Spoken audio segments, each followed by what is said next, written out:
Good evening, everyone. Welcome to the Tuesday stream. I've just got a few things here to set up, and I'll be right with everybody.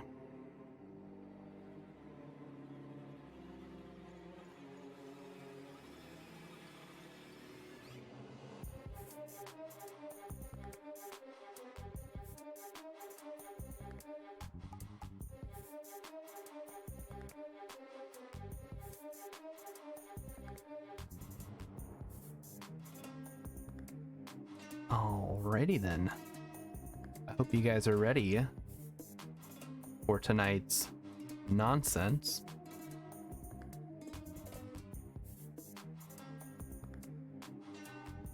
Although, let's see here.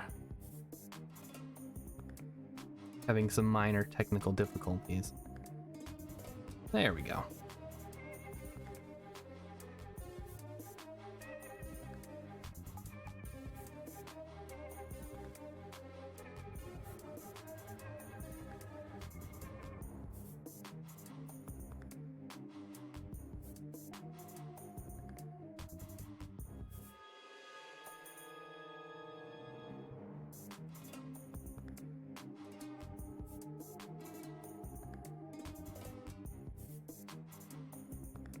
All right, everybody ready? Everybody here ready to get started? Because tonight's first article, probably the most useful article I've seen on WikiHow. And it is, of course, how to be really sexy with your boyfriend.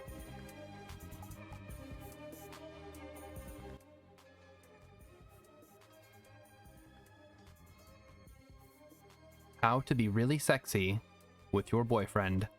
You may love your boyfriend and feel passionate about your relationship, but unfortunately, being sexy doesn't always come naturally. Oh, hang on. There we go. To be really sexy with your boyfriend, you'll need to learn how to act sexy, look sexy, and think sexy. But above all else, you'll need to be yourselves and figure out what works best for your relationship. That's actually pretty good advice. Whether you're trying to fan the flames of love at the beginning of a serious relationship or reignite that fire after time has reduced it to embers, the right strategies can enhance your passion for one another. Method 1. Be yourself. Know your limits. While being sexy can help add spice to a relationship, it's important to know when you've had enough. Here are some signs that you should cut back. If you're feeling sad or depressed, there will be days when you ask your boyfriend for a hanky instead of some hanky-panky. If you're feeling so upset that you can barely function, know that it's okay to put sexy time on hold. You know what I just realized? Guys, everything's wrong. Something doesn't feel right. Let me fix that.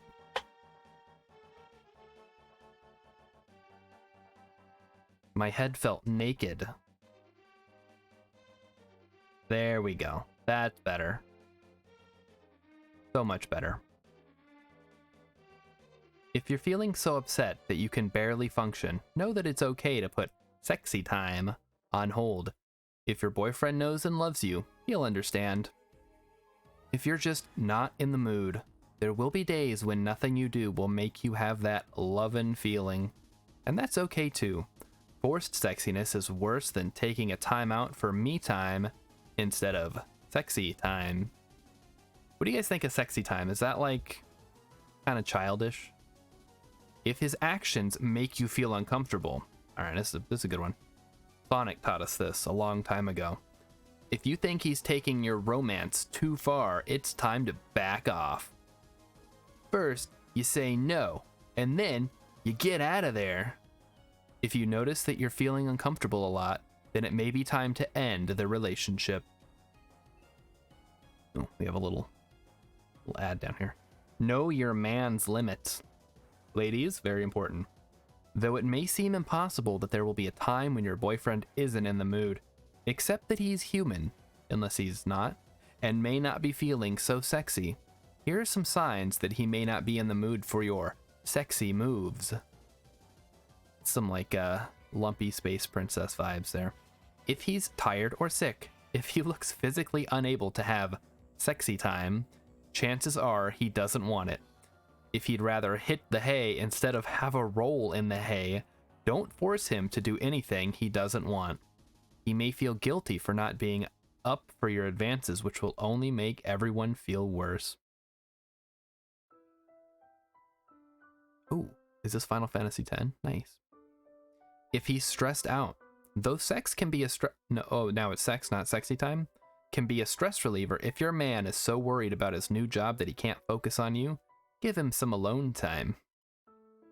Method 2. Act sexy.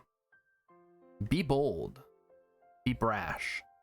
Bold and sexy are close cousins. You can't be sexy if you're afraid, do anything wild or out of your comfort zone. To be sexy with your boyfriend, you can try being bold in the following ways. If you're talking to him on the phone, surprise him with casual dirty talk. He'll be surprised and turned on. Oh, there's a link. Oh, there's how to turn a guy on, guys. By your sudden sexy mood. Don't do this if he's at work. He's on like, he's got you on speakerphone. Take risks. Try an adventurous food. Okay. Go skydiving, again with the skydiving, or go mountain climbing. This will make you a more open and more sexy person. Okay. Be open about what you want. If you're really in the mood for something, telling him what you crave, he'll respect you for sharing your true feelings and will be turned on in the process. We have a link to thecut.com. Be bold, but know when to strike. Strike fast, strike hard. Surprising your boyfriend with something sexy is a plus, but trying to get it on when he has a bad cold or just isn't in the mood is a big no-no. Before you go in for the kill, ask yourself if your boyfriend is really in the mood for what you have to offer. So this is reiterating what we just learned, I guess. Be spontaneous. Some of the most sexy times you have with your boyfriend will be totally unplanned. Leave room for sexiness any time in your life, even if you're just having an ordinary dinner or watching a television show. Here are some ways to be spontaneously sexy. If you're feeling sexy, take the initiative. Even if you're not in the middle of the sexy activity, let your man know by kissing or touching him in a subtle way. And if subtlety fails, try for some dirty talk to let him know what's on the table. It's you. You're on the table. He'll be more than just pleasantly surprised. When he comes home from work, turn off all the lights. Do not do this. Turn off all the lights, pull the shades, and lay naked on his desk. When he turns the lights on, he'll get a real surprise because he brought his parents home. However, do not do this unless you plan on further sexual activities. A guy's not going to be surprised by a naked girlfriend on his desk and then just walk away to read the newspaper. Surprise him in public, though you don't have to go for it in the back of your car or some untoward place. A special touch or kiss at the right time can show him that you're ready for more. And if you're isolated and not offending anyone, you make time for romance. Oh, this picture's great. Remember that a good soldier is always prepared for battle. Be ready for sexy time anytime. Try to keep your legs shaved, your skin washed, and your breath nice and minty as often as you can so you'll be ready to get it on. Number 3, we're just going to leave that there. Remind him of how sexy you are when he's not around. You can be sexy with your boyfriend even when he's on the other side of the country. If you two are sexy while he's away, he'll be even more eager to return. Here are some ways to keep it sexy. Do we need a sexy counter? Okay, that last sentence was creepy. Which one? Here are some ways to keep it sexy when he's far away. If he's out of town, arrange a video chat here. Okay, TOS, right? Let me scroll down. If he's out of town, arrange a video chat with him. Hello, chat. At some point during your conversation, start doing a strip tease. Don't take off too much too soon. Keep it a tease. Maybe don't do this one.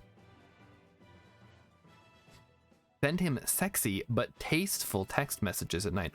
What is that? Tasteful? Okay, this is from Vogue. All right, we're not gonna go to that link. Give him a sexy picture to take with him so he can show all his friends. I mean, so he can be reminded of what he's missing.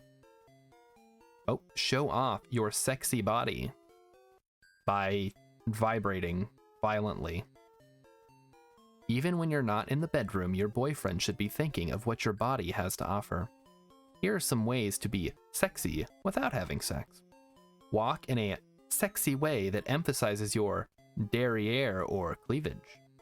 Take him hiking, again with the hiking, or do another physical activity where you can really strut your stuff. He'll feel sexy just by looking at your body. Dancing can be very erotic, like square dancing. Perhaps learn to belly dance or striptease. This type of dancing will give you sexy poise and irresistible body confidence. Eat chocolate. It's delicious. That one's good. I like that. Love me some chocolate. Have sexy food. There's a reason that food rhymes with nude. No, there's not. There's no reason. The right meal can go a long way in helping you be sexy with your boyfriend. Bake for him. Make your boyfriend something sweet, like a cake, a muffin, or cookies, then feed it to him in the nude. Your nudity will no doubt lead to further activities. Unless he's just really hungry. Give him chocolate. Kiss him while putting it into his mouth. Afterward, simply walk away without saying anything. He will surely follow. Tell him how sexy he is. Don't be so busy acting sexy that you forget that your man is sexy too. Reinforce this by simply telling him exactly how sexy or manly he is. Number 7, leave him wanting more. Don't throw your appetizer, main course, and dessert on the table at once, or your boyfriend will have a stomach ache. Oh boy. I think they're mixing their metaphors here, guys. Instead, be subtle with your sexiness, again with the subtlety, without throwing it all on the table. There's a difference between being sexy and being easy, girls. Here are some ways to leave him wanting more. Don't move right into sex after a makeout session. Let him linger over your body so his passion builds.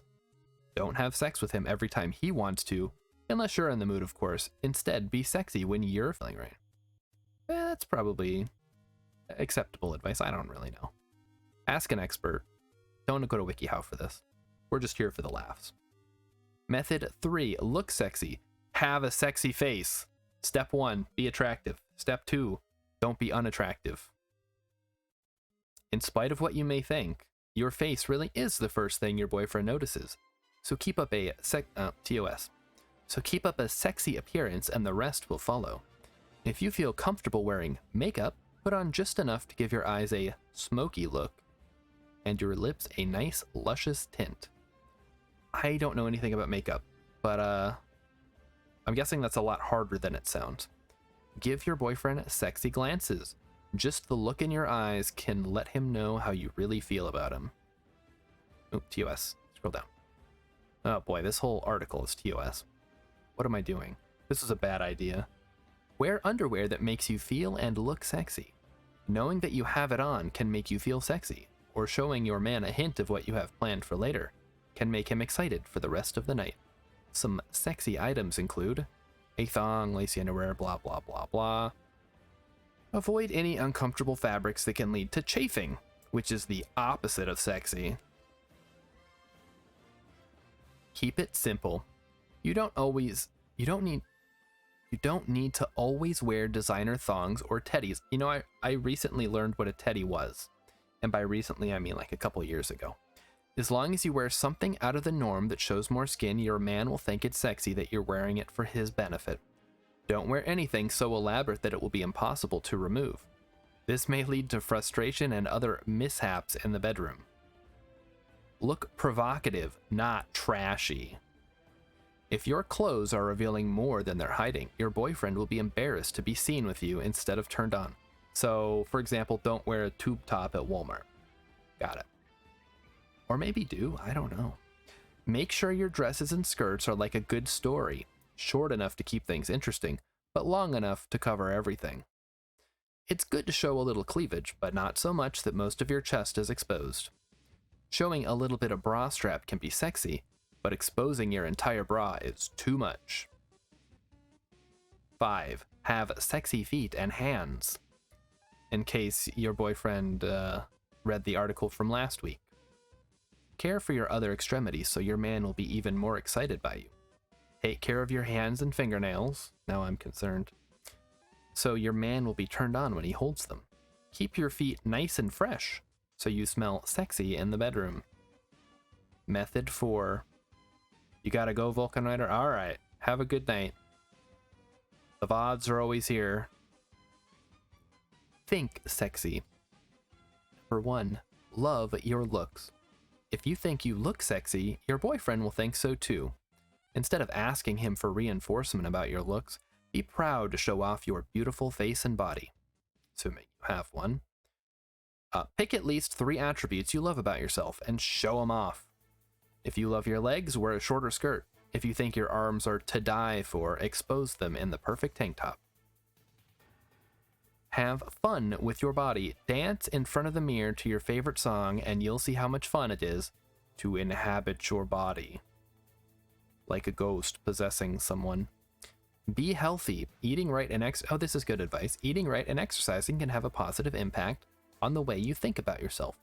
Exercise can also be an opportunity to do something sexy with your boyfriend, like taking a salsa lessons. Oh, I love salsa. So good with chips. Pay attention to the way you talk about your body. If you're wearing a new dress, instead of asking your boyfriend, "Do I look okay in this?" tell him, "Don't I look fabulous in this?" He'll be turned on by your love for your looks. Emmykin says, I spent too much money on that Victoria's Secret bra to not show it off. Right, you don't need to wear anything over it, just wear it out. Be confident. There's nothing sexier than showing your man how confident you are. Instead of spending time telling you that you're amazing, he'll be busy loving your natural ease with yourself, which will make you look even more sexy. Here are some ways to be confident. Be aware of the things that make you a beautiful, unique, and talented individual. When you're having downs, remind yourself of these qualities. It may even help to write them down. That's probably good advice. Be confident to a point. Part of confidence is accepting that you are a flawed individual. You're always awesome, of course, but there's always room for improvement. Your boyfriend will be impressed not only by your confidence, but by how comfortable you are in admitting you are not perfect.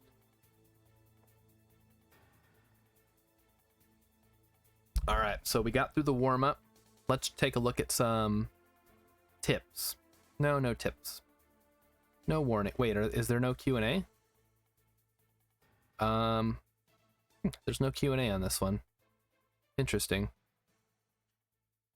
All right. So, how's everybody doing tonight? That only took about 20 minutes. We can take a little break before the next one. A little chrono trigger here for you guys. Alright, Emmykin says she's doing okay. Anybody else? I'm doing alright. Gotta go back to work tomorrow, so... but what are you gonna do? We'll be back tomorrow evening with oxygen not included, of course. I gotta make sure that's all installed and ready to go. And I think for Friday, I'm gonna be showing off Star Sector. Sad. Yeah, it is sad that I have to go back to work. It's always something, right? Alright, let's head on to a little... So this was like our appetizer, right? I think we need to have a salad before we really dig into the meat of tonight. So why don't we head over to number 2, article number 2, how to be a juggalo. Juggalos are the fans of the band Insane Clown Posse and their record label Psychopathic Records. To be a juggalo, you have to appreciate the music of Insane Clown Posse and the other artists on the Psychopathic record label. Juggalos attend the concerts and events of the band, as well as adopt the juggalo lifestyle. Can't wait till we get to learn about their love of Faygo. Part 1. Appreciating the music. Listen to the popular hits from Insane Clown Posse. Songs like Photograph, Great Milenko, Hocus Pocus, The Needin' Game, Boogie Woogie Woo, and What is a Juggalo are popular songs to start with. Listen to entire albums to appreciate ICP. Popular albums include The Great Milenko, The Amazing Jekyll Brothers, and Bizarre. Their first album, Carnival of Carnage, is a great one to listen to, so you can see how their music evolved. So basically what they're saying is the first album kind of sucks, but you needed to be compared to the other ones. Got it. Oh, part 2. Memorize the lyrics to key Insane Clown Posse songs. Chicken Huntin' is a great song to memorize the lyrics to because it is played at most Insane Clown Posse concerts. If you know all the lyrics, you can have fun singing along with the band. Another song to learn is Hocus Pocus. Listen to these songs every day to learn the lyrics, or look up the lyrics online to memorize them. You guys been memorizing your ICP lyrics? Very important. I expect to see you guys at the gathering this year. Number 3, listen to other artists with Psychopathic Records. Psychopathic Records is the record company co-founded by the Insane Clown Posse. They have signed many great hip-hop artists that juggalos enjoy listening to. For example, oh no, wait a minute. One of these things is not like the other. Chat, can you figure out which one of these is different? We have Dark Lotus, Psychopathic Rydas, Anybody Killa, Killjoy Club, Axe Murder Boys, Nickelback, and Light. Now obviously, it's definitely Dark Lotus, because that's a magic card. No, it's Nickelback. Why is Nickelback on here? Is that real? Emikin says, I feel with a retooling, this could be how to stan any artist. Yeah, this is. If you just changed some of the things and some of the images, it would definitely, you could do this with anybody, right? Like, listen to music by band. Learn lyrics to the music of band. Listen to other artists on the band's label. All right. Now for the most important part of being a juggalo, not showering. No, attending events. Go to a concert. Attending concerts is a big part of being a juggalo. Many juggalos try to go to multiple Insane Clown Posse concerts each year. Look online to find out when they will be in your area. There are a few preparations you should make when going to an Insane Clown Posse concert. When you go to an ICP concert, you should bring a change of clothes because you'll get soaked with Faygo and other liquids. The band sprays out multiple bottles of Faygo soda out at the fans. It's also a good idea to put your electronics in a plastic bag. Also, paint your face like a clown with a white base and black accents around your eyes and lips. The artists of Insane Clown Posse always perform with clown makeup on, and many fans join them in the fun. There's no one way to do ICP makeup. Be unique and have fun whether you paint your whole face or only add accents to your eyes and lips. Wow, the Faygo thing is like, I knew that they liked Faygo, but I didn't realize you were going to be getting hosed down with it. Ah, here we go. Attend a gathering of the Juggalos. The Gathering of the Juggalos is an annual festival held by Psychopathic Records. It features Psychopathic record artists, as well as other well-known artists and even some new artists. The festival lasts 5 days and includes concerts, wrestling events, games and contests, autograph sessions, and more. The gathering is held at Thornville, Ohio at Legend Valley, a 120-acre property.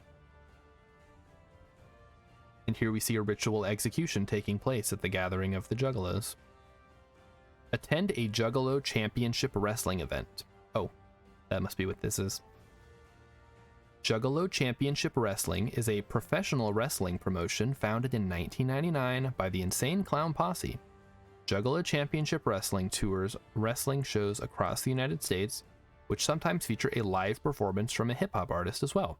They also frequently stream wrestling shows online. Man, we gotta get into this. What am I doing? I could be watching that. No, Nickelback isn't on their current or former artist list. I just looked it up. Okay, so that we were being wait, Vanilla Ice was? Yeah, we got japed on Nickelback. I thought that seemed a little out of place. Somebody must have snuck that in there. Some hooligans trying to besmirch the name of the Juggalos. Of course they would never listen to Nickelback. Alright, we gotta learn how to live a Juggalo lifestyle. Number 1, most important, drink Faygo soda. Faygo soda is the drink that the Insane Clown Posse drinks and sprays out at their concerts. Bring lots of 2-liter bottles of Faygo to any concert of ICP event that you want attend. Yep, lots of 2-liter bottles. Talk like a Juggalo. Oh, this is useful. Juggalos have their own catchphrase or battle cry. We need some of those. They also have different words to describe themselves. Knowing the Juggalo lingo will help you submerge yourself in the Juggalo lifestyle, like being dipped into a big vat of grease. The phrase whoop whoop is the Juggalo's catchphrase.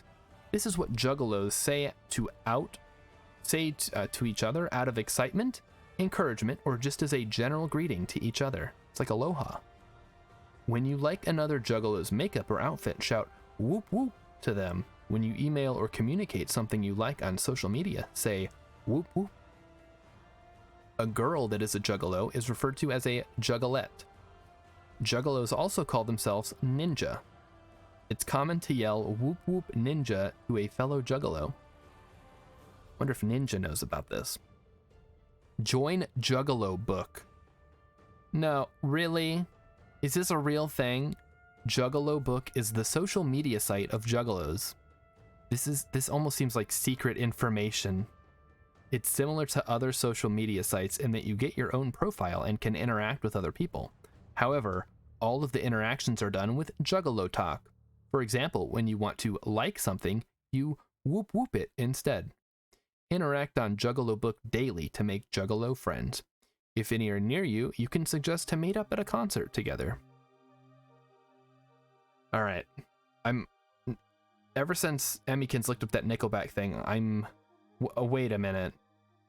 Use the Juggalo coin. Oh no. The Juggalo coin is an internet-based currency to make purchases online.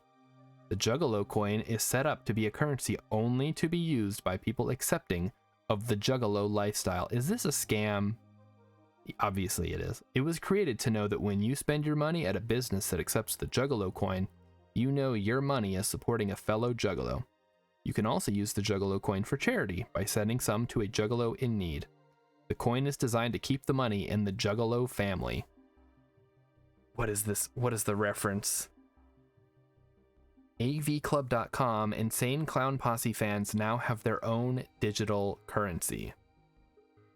Wow, it's like itchy and scratchy money, or Cole's cash. Wear hatchet gear. Number 5. The Insane Clown Posse's logo is a man with a hatchet. When you sport the hatchet logo, people can easily identify you as a Juggalo in your everyday life. You can get a hatchet gear from the ICP website, on online auction sites, or from vendors at ICP events. Oh, good to know. Put a sticker of the hatchet logo on your car. It will make you a target for normies. Wear shirts with the ICP logo. If you really want to show your loyalty, guys, if you really want to show your loyalty, you can get a tattoo of the Hatchet Man. Celebrate Juggalo Day. Ooh, it's coming up. February 17th was declared Juggalo Day by the Insane Clown Posse to thank and celebrate their fans. Celebrate Juggalo Day by drinking nothing but Faygo all day. Get together with fellow Juggalos to celebrate, or throw a huge house party and invite all the Juggalos you know. Check Juggalo Book to find out where Juggalo Day celebrations are taking place. And make sure you have lots of Juggalo coin. Oh, the Q&A. All right, the Q&A is back, everyone. Can I be a Juggalo if I'm a 60-year-old black man? Of course, it's family. No discrimination based upon race, age, sexuality, etc. What is the name of the leader of ICP? ICP, Insane Clown Posse, is a duo, so there are 2 leaders, Violent J and Shaggy 2 Dope. I knew that. As a Juggalo, am I supposed to be hostile toward non-Juggalos or haters? No, just because they don't share the same belief doesn't mean you should hate on them. Maybe they could even join the family. What belief exactly? What is the belief that they don't share? Is being a Juggalo like a religion? Okay, all right. How many LGBT are there? How can I be politically correct? Juggalos are Juggalos no matter what color, race, creed, sexual orientation, etc. It's a mixed community, just act as you would in any social setting. So that's pretty progressive. I'm okay with that. Although at the end of the day, you're still a Juggalo, so I don't know. Emikin says there are only 2 in Insane Clown Posse ? Yes, it's just 2 people. It's a duo. And yes, apparently like being a blink. How do you earn your Hatchet Man ink? Just get one, man. There's no earning, no initiation, no systemic nonsense. It's not a gang or whatever. Just wear it and be a good person. That's all the Juggalo needs. That's pretty helpful. How to deal with being the most hated subculture in America. I mean, okay, just say screw it, and if the other guys don't like it, then don't pay attention. It's a family, so Juggalos don't care what others think. As long as the Juggalos take care of each other, they're good. This is a joke, right? Are we being japed here? Like, this whole thing is... Because it seems so sincere, but at the same time, it's like Juggalo coin and Juggalo book and Bago. I don't know. Does a Juggalo have to be rude and steal? No. Although their lyrics are often violent and sexualized, Insane Clown Posse does not encourage violence among Juggalos/Juggalettes. Alright, so another one about LGBT. Can 11-year-olds be Juggalettes? Maybe ask your parents. What if I like the music a lot, but can never remember the lyrics to all the songs? Yeah, that's not a problem. Good. Tips. Be prepared to change into this newfound alter ego once or twice a year. Talk to other Juggalos to find out how they live a Juggalo lifestyle. Oh, this music is perfect. Are you guys ready to become Juggalos? Are you ready to transform? Wait, they have a newsletter? Read the Hatchet Herald, a Psychopathic Records newsletter. This will keep you up to date with any new information about the record label and their artists. Okay, good to know. So that's how to be a Juggalo. That was a lot more involved and kind of weird than I was expecting, and I was expecting it to be pretty weird. So let's take a look before we move on to the next one. See what some of the you might also likes are. We've got how to dress and how to look like a celebrity. How to rickroll someone. Okay, that's just like a dumb prank. How to fake vomit. How to be cute. No, not really. How to make someone wet the bed, and then the picture makes it look like some kind of Mean Girls-esque situation. We might have to look into that one later. How to annoy your brother. Sure. How to act like a celebrity. How to annoy your sister. So, some twins here. Do they have how to be a blink? Ooh, I doubt it, but we could look. I think you just do this one, right? Except replace all the ICP stuff with Blackpink.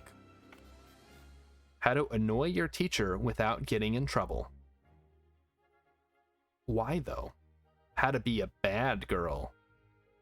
Oh. How to act like Sasuke. For those of you who don't know, that's a character from Naruto, the anime. We may have to take a look at some of these if we have a little bit of time. But we've had our appetizer, we've had our salad, although the salad was a little greasier than I was expecting. I think it's time to have our first course. What do you guys think? Are you guys ready? You guys ready for the entree?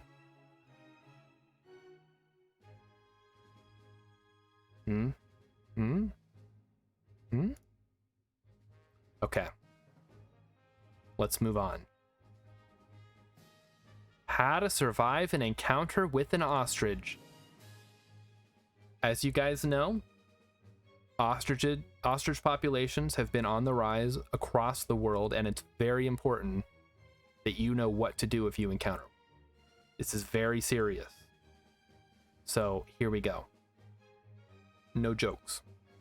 Ostriches can be found in the wild, on safaris, or on ostrich farms.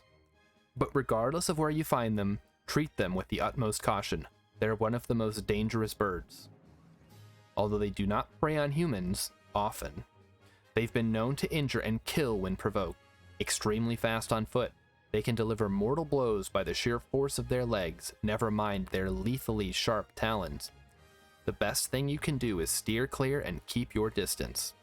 If that fails, ducking for cover and hiding works best.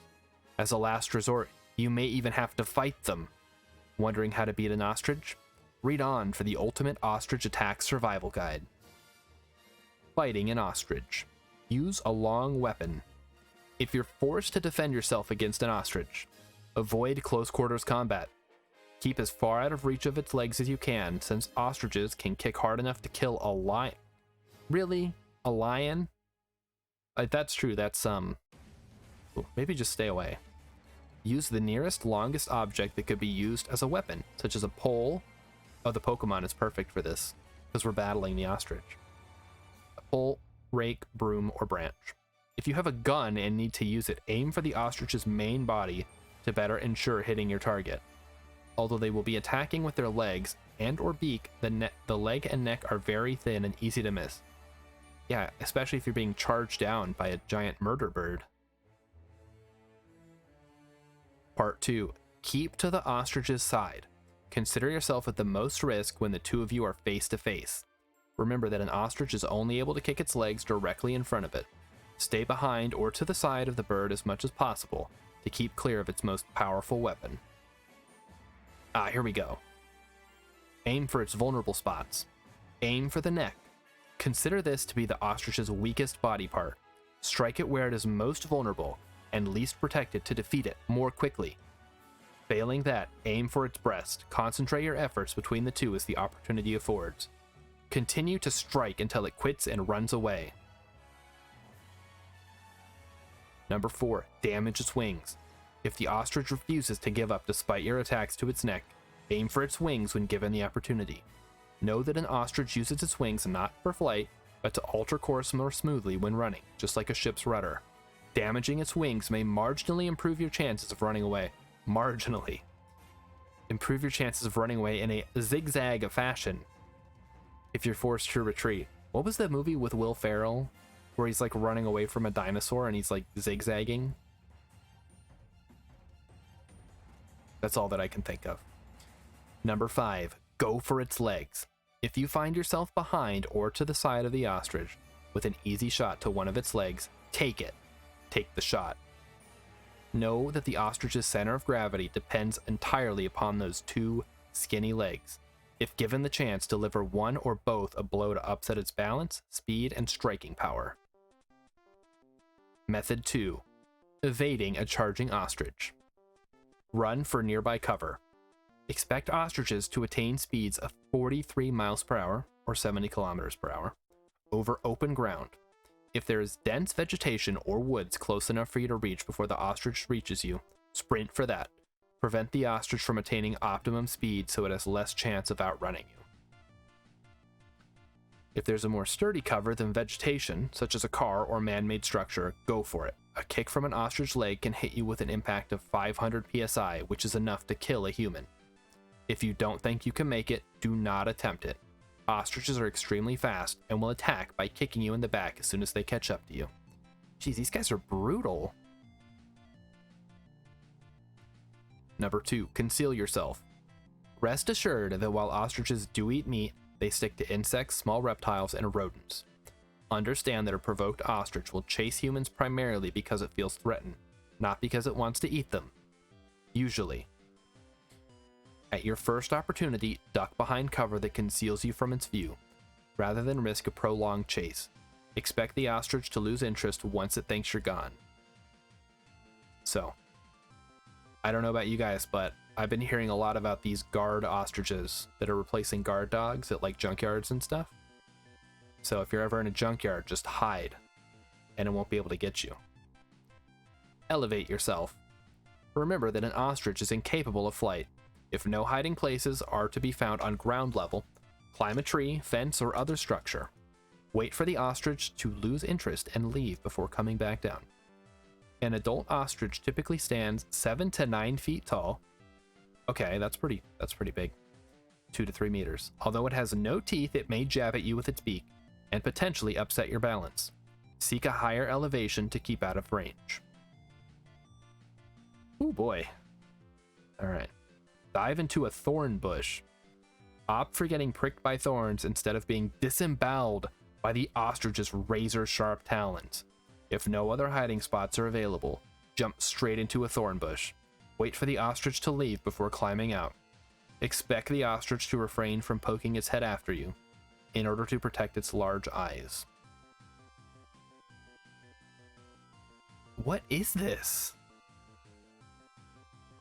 Okay, just lie on the ground. Somebody caption this image. What is the ostrich saying? It's like a Family Guy cutaway gag.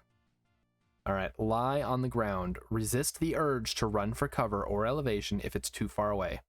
Instead, play dead as a last-ditch effort. Press your stomach to the ground. Cover the back of your head with your arms to protect your skull. Brace yourself for the ostrich to toy with you. Wait for it to tire of this and leave before getting back up. Be aware that this method may still result in injury. The risk of injury from the force of impact of an ostrich's kick is dramatically reduced when you lay down. The ostrich kicks forward, then downward, with most of its force spent in the forward motion. The talons still do pose a danger. Lie on your stomach to better protect your organs, since the ostrich may rake you with its talons. The ostrich may stand or even sit on you before it tires. An adult ostrich may weigh between 198 and 350 pounds, 90 and 159 kilograms. This is getting pretty intense, guys. I don't know if I want to see any more ostriches. I just always thought they were kind of goofy looking. Alright, avoiding encounters. Be aware of your surroundings.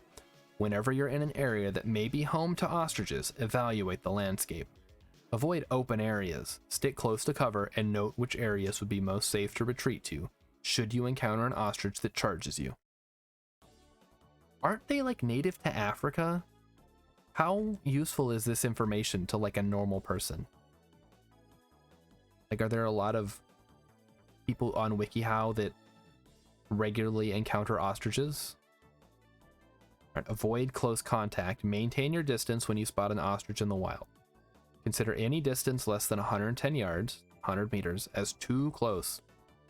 If an ostrich advances toward you, back away even if the ostrich appears calm. Never back one into a corner, since this will trigger a fight response instead of a flight one.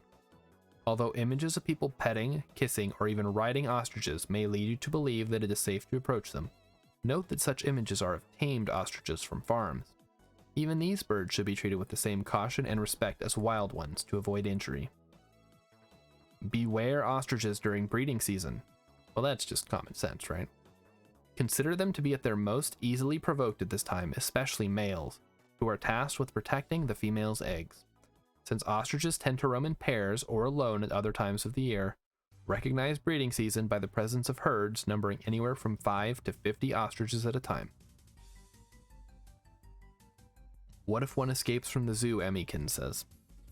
I guess just stay inside and hope for the best.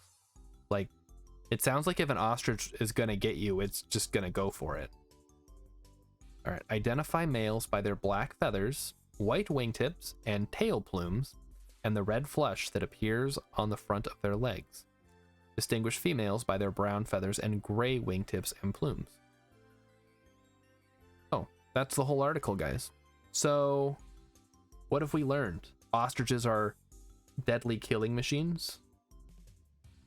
They're the most dangerous predators in Africa. They can kill lions. And probably more. Take down a hippo. Probably not a hippo. And probably get bodied by like a crocodile if they got too close to water. Hello, King Akira. Welcome to the WikiHow. We just learned how to survive an ostrich attack. But don't worry, there's plenty more where that came from. So here are some follow-up articles here. Can probably punt the ostrich? Yeah, probably. Based on what it was saying. Alright, so here's some more wild animal things. How to survive an encounter with a crocodile or alligator. How to survive a shark attack. How to regain control of a spooked camel. Which just seems like a situation that's never gonna come up.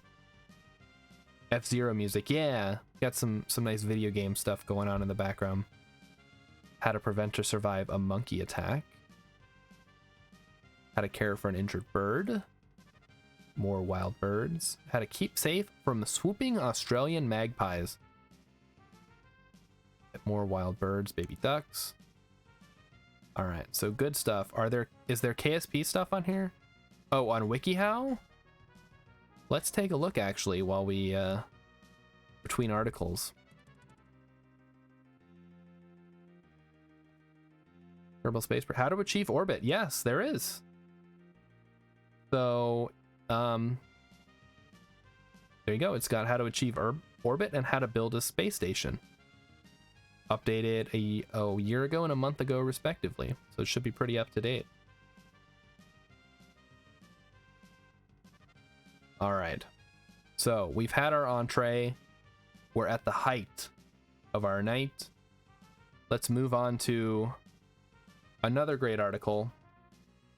How to trick your friends into thinking you traveled abroad. Perhaps you want to prank your friends. Perhaps you're covering up an old lie.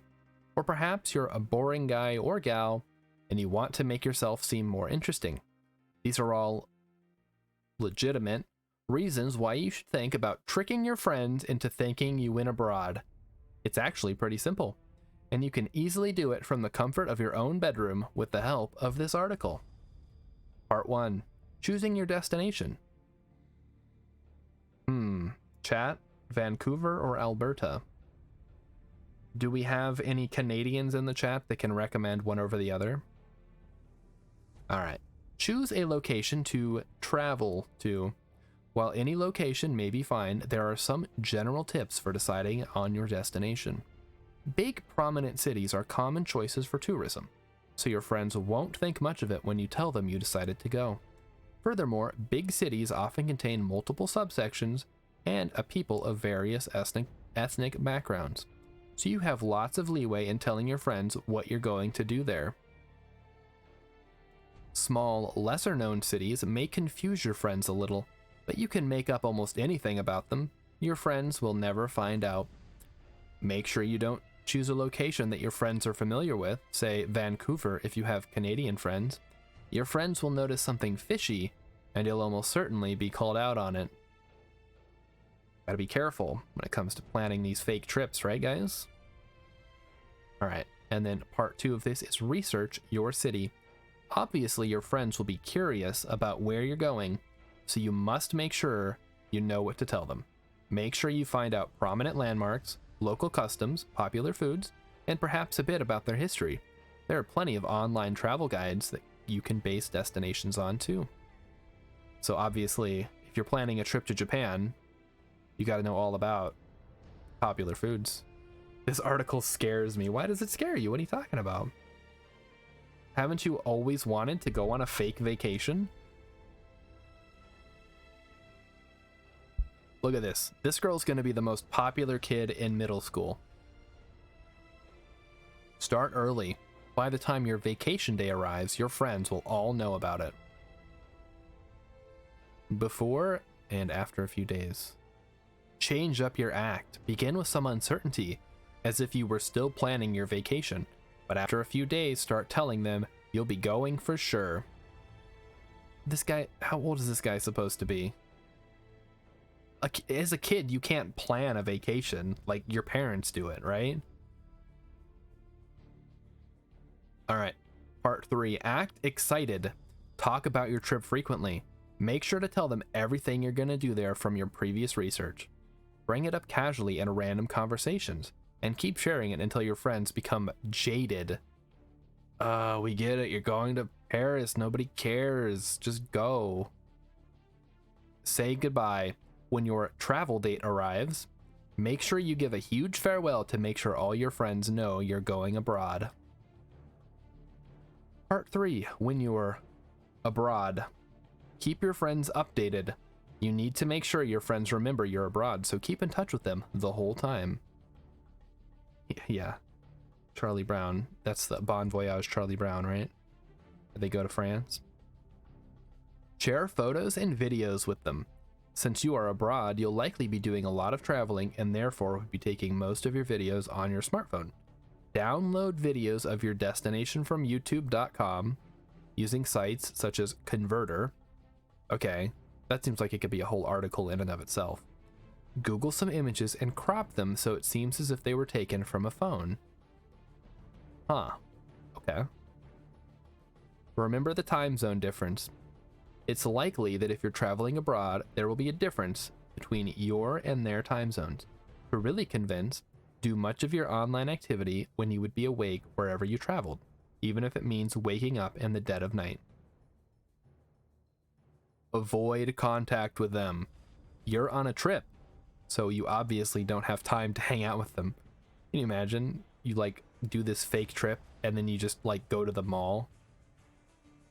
Tell your friends you're too busy to meet and definitely stop doing some of your favorite things together. Yeah. Coming home.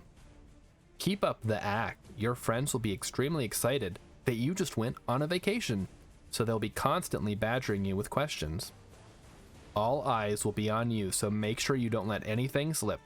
Act as if you're suffering from jet lag. Guys, they won't know about jet lag. It'll confuse them. And keep referencing to your trip for a few days.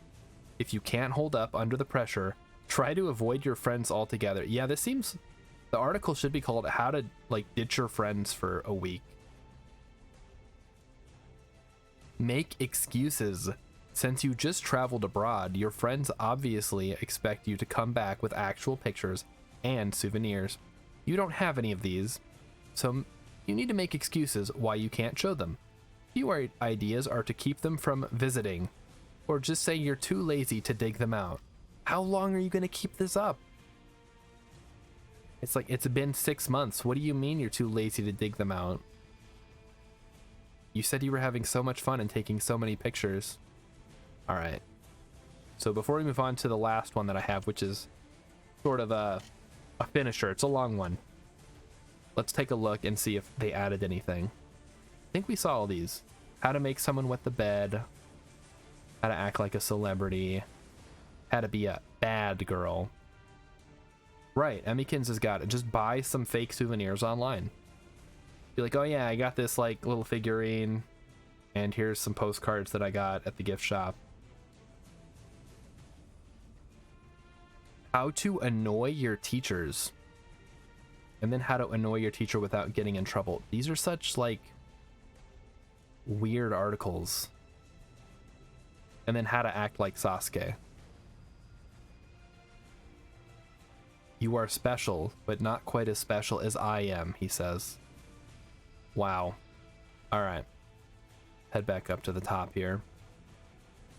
Are you guys ready for the last article of the night? I hope so, because we're about to start. Those of you with weak constitutions. Screw it, here we go. How to make a garden gnome that looks like your husband. I'll let that sink in. How to make a garden gnome that looks like your husband.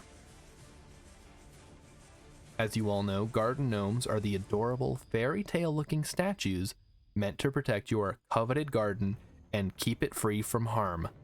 While the traditional bearded, portly gnome may still be the standard favorite for the garden, gnome enthusiasts are personalizing their garden gnomes to resemble family members. Some people even turn the standard garden gnome into one that bears a strong resemblance to their husband.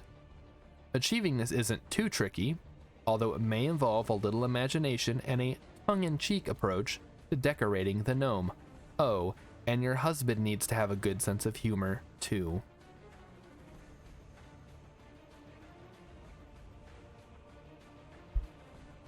Let's get started, shall we? Step 1. Purchase a standard garden gnome.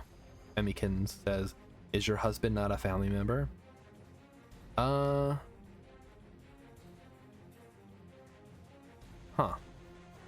I think it's just clarifying. Like, it could be a family member, and then specifically it could be your husband, maybe. Alright, so step 1. Get your credit cards out, everybody. First, we need to purchase a standard garden gnome. If you plan to add some cute accessories to make your gnome resemble your betrothed, a standard common garden variety gnome will do the trick. You can usually find these at most home and garden stores. Hobby stores and specialty websites may also carry theme-based garden gnomes, including bikers, soldiers, firemen, and more. And don't forget to check online, although shipping costs may make such a purchase less desirable. If your husband already looks like a garden gnome, complete with a trimmed beard and snub nose, then look for one that seems most representative of his look already. If the gnome has a beard, many do, and your husband does not, don't worry too much. Some artist's license is permissible here. After all, you're making a gnome representation of your husband, and if that happens to also include a beard, then so be it. Take the gnome's exact measurements. To ensure that you can customize this gnome to look like your hubby, you'll need to get the gnome's height, overall width, hat size, and head size. Make a note of each measurement on a piece of paper for future reference when measuring clothing, hats, etc. So here we have a woman imagining her perfect husband. Study your husband's characteristics. Identify 3 or 4 characteristics that represent the distinctiveness of your husband. Is he a die-hard sports team fan and loves to wear his favorite jersey? Or does he wear glasses with unique frames? Perhaps he styles his hair in a certain way or has a particularly prominent feature worthy of caricature. Selecting a few strong features will help you to personalize this garden gnome to best resemble your hubby. As well as characteristics, don't forget to think about the items that represent him, such as sports gear, a briefcase, a work-related symbol like scales of justice for a lawyer, or a plunger for a plumber, etc. Indeed, it may be his tools of trade that help identify him most clearly of all, or at least make him look twice.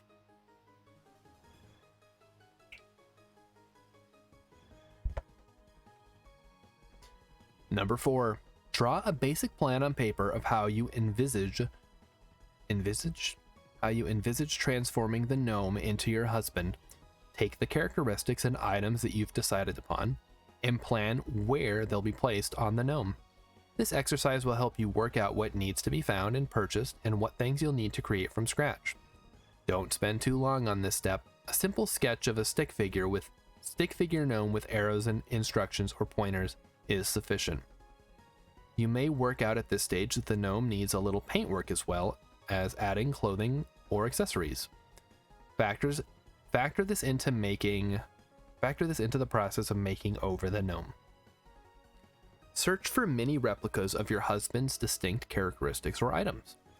Look around the house for shirts, glasses, beard materials, or other items that are free to be used and could be cut down to size to accommodate the gnome's size.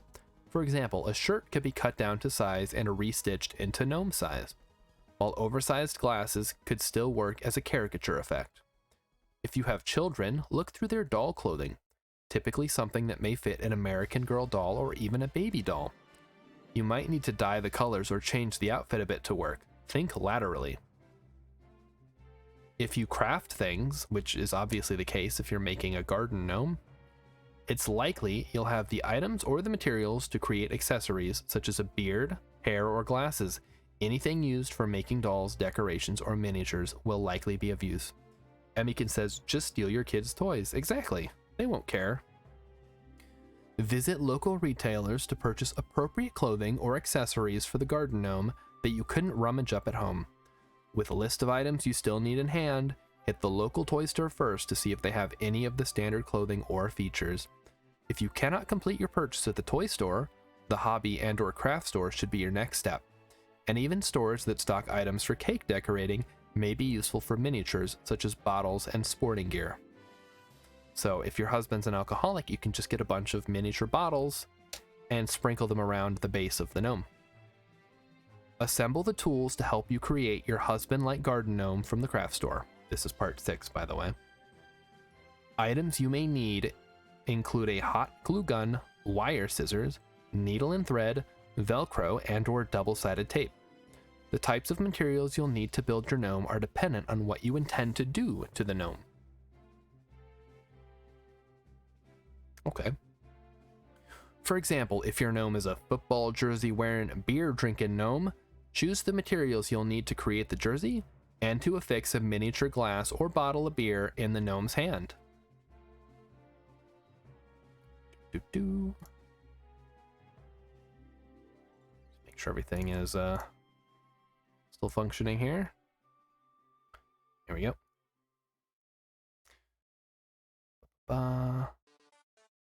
Oh, Metroidvania. Nice. No, Megalovania. In the case of this example, the items needed may include a small white t-shirt, iron-on transfer paper for the sports logo, or a fabric pen, hot glue gun, or even super glue to keep the small bottle in the gnome's hand. Don't forget the potential of changing the way the gnome looks through the use of paint and markers. A mustache, a swirl, or hair, a ruddy complexion, can all be created through the use of drawing or painting directly onto the gnome. Alright, after this article, we're going to have to look at some garden gnomes because I feel like all the garden gnomes I've seen are ceramic and wouldn't lend themselves well to being altered in this way. Improvise with clothing or accessories to obtain the desired result. In some cases, you may not be able to find that University of Michigan jersey small enough for your garden gnome. For example, if that's the case, purchase a small white t-shirt from either the craft or toy store and either freehand draw the logo using the fabric pen paint or generate an iron-on transfer using graphics you can find online. That's awfully specific. Like, this woman wrote this article specifically for her experience making a garden gnome that looks like her husband. Almost anything can be miniaturized with a little creative thinking. Items such as glasses and studs can be created using strong craft wire. Use yarn or special craft string for hair. Colored cotton wool can serve as a beard. Glue on real shoelaces to give the impression of strong work boots. An old beloved shirt can be cut down to size, or even just a logo can be removed from an old piece of clothing and stitched to the gnome's clothing. Alright, part 8. Assemble the husband-like gnome. Part 9 is where you transfer his soul into the gnome, right? Set aside an afternoon or evening to spend creating the gnome. Naturally, either keep your husband out of the way or rely on the reality that most husbands stop looking closely at what wives are doing when it comes to making craft to reassure yourself that he's not going to put 2 and 2 together to know what you're really up to. Man, am I right?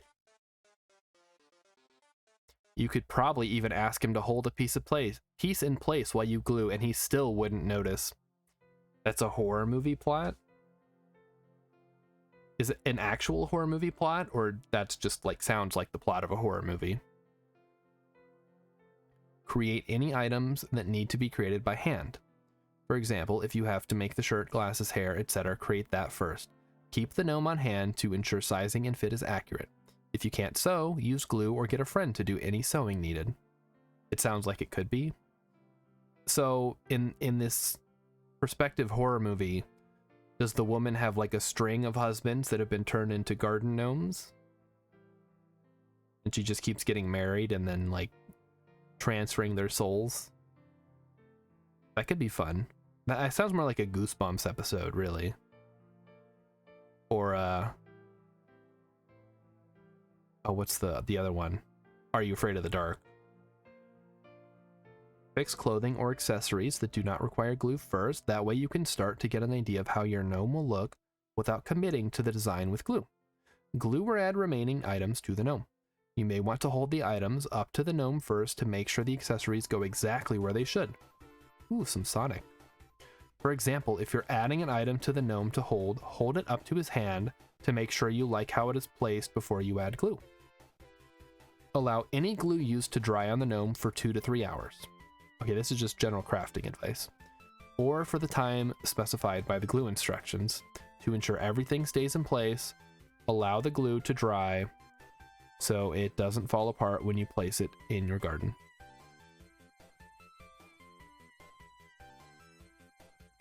Place the husband-like gnome in your garden or on your lawn. Now that his soul has been transferred into the gnome, he'll be forced to defend your garden against those damn deer for the rest of his unnatural life. Find a strategic place in your garden, such as by a fountain or next to a favorite plant. You could place it somewhere that he's bound to come across it regularly, or somewhere that he is only likely to discover on the weekend when gardening or mowing the lawn. It's up to you and when you want the impact to occur. Don't tell your husband that you've created his alter ego to protect the garden. Instead, wait to see how long it takes for him to notice. When he does, provided he finds it funny, own up and have a good laugh together about the whole husband-like gnome thing. In fact, get a photo of the two of them together and post it online, then wait for your turn as he plots to make a garden gnome that looks just like his wife. Gonna be waiting a long time. He's never gonna find out. If your husband doesn't have a sense of humor about it, tell him any resemblance to himself is a mere coincidence, and he's just flattering himself to think you'd take the time to make the gnome look like anything like him. If your husband really gets irritable about what you've done, either cause the gnome to disappear quickly or reshape its features completely. If you didn't already know your husband's level of tolerance for garden gnomes, you sure do now. Or he'll just leave you. Yeah. Can't believe my wife is making stupid garden gnome. She's supposed to be at home. Blah, blah, blah, blah, blah. So this whole thing seems to be leading up to this, and I feel like there should be a link. If you really don't feel like making the gnome up yourself, there are businesses, not that I would know anything about any particularly gnome customization businesses that I do from home on Etsy. Do a search online and order away. Keep a photo of your husband nearby. That's pretty normal when you're doing art. This can be a fun thing to do if your husband loves gardening. He'll spot the gnome's resemblance in no time as he's pottering around fixing things in the garden. Place the gnome in an area that doesn't get a lot of sunlight or rain. This will keep him looking fresh for a longer amount of time. If rain is going to be an issue, construct a shelter over the gnome, such as a miniature umbrella or a small hut. Oh, this is from Super Mario Odyssey. Dressing up gnomes for festivals is quite commonplace. Have a search of the photos from such festivals to get an idea of how other people dress up their gnomes. Cool. All right. So those are the 5 articles that I wanted to look at. Oh, wait, hang on. Things you'll need. Garden gnome, suitable items to dress the gnome with, paint markers, hot glue gun and glue, scissors and sewing gear, newspaper under the gnome to prevent messes while creating, and most importantly, a distracted husband.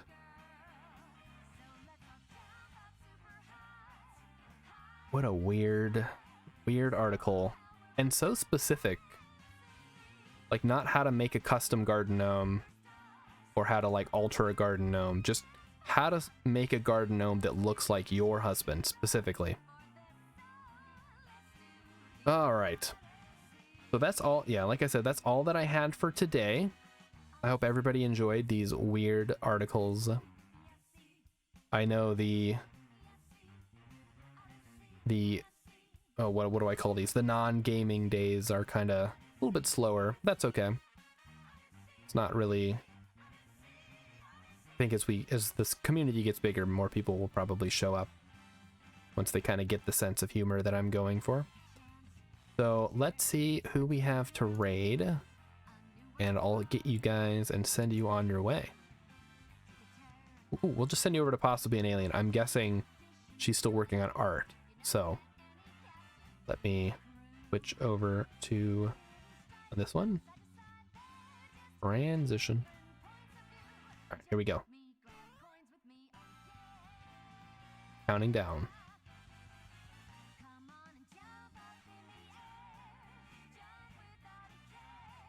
Come on. There we go. All right, I'll see you guys all tomorrow for more, or for Oxygen Not Included.